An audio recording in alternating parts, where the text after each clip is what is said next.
T20 world cup లో అసలైన సమరం మొదలవ్వబోతుంది. 4 సమ ఉజ్జీల మధ్య సెమీస్ జరగబోతుంది. ఇక నుంచి ప్రతి మ్యాచ్ ఉత్కంఠ భరితంగా జరగడం ఖాయం.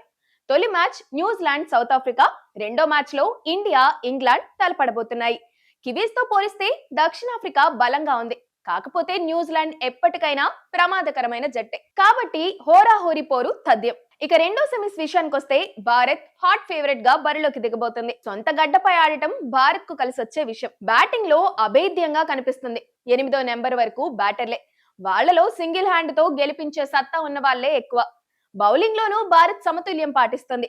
ఫాస్ట్, స్పిన్ అన్ని విభాగాల్లోనూ పటిష్టంగా ఉంది. బుమ్రా, వరుణ్ చక్రవర్తి స్పిన్ మాయాజాలం కలిసొస్తే భారత్ ని ఆపడం అసాధ్యం. అయితే ఇంగ్లాండ్ ని తక్కువ అంచనా వేయడానికి కూడా వీల్లేదు. ఆ జట్టులోనూ మ్యాచ్ విన్నర్లకు కొదవలేదు. బట్లర్ ఫామ్ లోకి వస్తే విధ్వంసం సృష్టించగలడు. కెప్టెన్ బ్రూక్ మంచి ఫామ్ లో ఉన్నాడు. బౌలింగ్ విషయానికొస్తే భారత్ కంటే ఈ విభాగంలో ఇంగ్లాండ్ బలంగా ఉంది. ఆర్చర్, రషీద్ ఇంగ్లాండ్ కు అండా దండ. మరీ ముఖ్యంగా ఆల్రౌండర్లకు కొదవే లేదు. శ్యామ్ కరణ్, జాక్స్ బంతితోనూ బ్యాట్ తోనూ సత్తా చాటుతున్నారు. వీళ్లలో చాలా మంది భారత్ లో ఆడిన అనుభవం ఉంది. ఐపీఎల్ పుణ్యాన ఇక్కడ పరిస్థితుల్ని వాళ్ళు అవపాసన పట్టేశారు.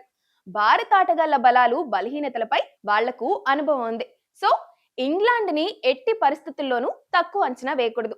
దానికి తోడు భారత్ అభేద్యమైన జట్టేమీ కాదు. సూపర్ 8 లో సౌత్ ఆఫ్రికా చేతిలో ఓడిపోయింది. ఆ మ్యాచ్ లో భారత్ బలహీనతలు బయటపడిపోయాయి. అభిషేక్ ఫామ్ లో లేకపోవడం లోటు. దూబే బ్యాటింగ్ లో రాణిస్తున్నా బౌలింగ్ లో ధారాళంగా పరుగులిస్తున్నాడు. T20లో ఒక్క ఓవర్ చాలు మ్యాచ్ స్వరూపం మారిపోవడానికి. పైగా ఇది వరల్డ్ కప్. చిన్న చిన్న తప్పులకు భారీ మూల్యం చెల్లించాల్సి ఉంటుంది. భారత్ ఫైనల్లోకి అడుగు పెట్టాలంటే సెమీస్ లో ఇంగ్లాండ్ పై సర్వశక్తులు ఒడ్డాల్సిందే.